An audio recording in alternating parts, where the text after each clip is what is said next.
Le chien est une espèce sociale dont la vie sociale est régie, pour une bonne partie, par des règles hiérarchiques avec d'autres chiens. La relation hiérarchique à proprement parler n'a pas été démontrée entre l'homme et le chien actuellement. Les rapports hiérarchiques s'expriment chez le chien à travers l'accès à l'alimentation, la gestion de l'espace et l'initiative des contacts et l'expression de la sexualité. Pendant longtemps, la notion de dominance a été synonyme d'agressivité ou d'individu qui assoit sa domination sur ceux qui l'entourent.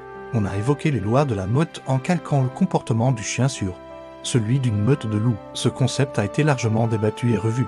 Pour lui donner un sens différent aujourd'hui, le dominant a un accès privilégié aux ressources, peut influencer les comportements d'autres membres du groupe, sans recourir à des comportements agressifs ou à une soumission forcée. Cette relation de dominance est donc bien plus complexe et subtile que les premières descriptions qui en ont été faites. Le dominant n'est pas forcément le premier à manger, par exemple, il peut laisser l'accès à sa progéniture en premier.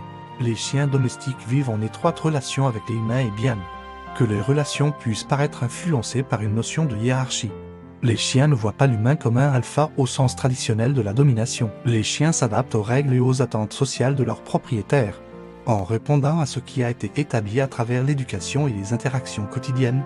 Le chien reconnaît les humains comme des sources de nourriture, de sécurité et de soins. Et ce lien influence la dynamique sociale du chien avec ses propriétaires. Les propriétaires doivent adopter une attitude qui passe davantage par la constance, la bienveillance et la gestion des ressources plutôt que par une notion de domination.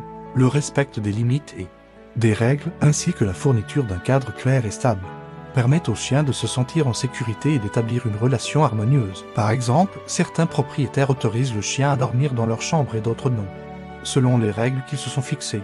Autoriser son chien à dormir dans sa chambre n'est pas synonyme d'une prise d'ascendance du chien sur le maître, sauf dans le cas où le comportement dérape et que le chien ne laisse plus accéder personne au lit. Dans ce cas, il faut essayer de corriger la situation au plus tôt pour éviter qu'elle ne dérape.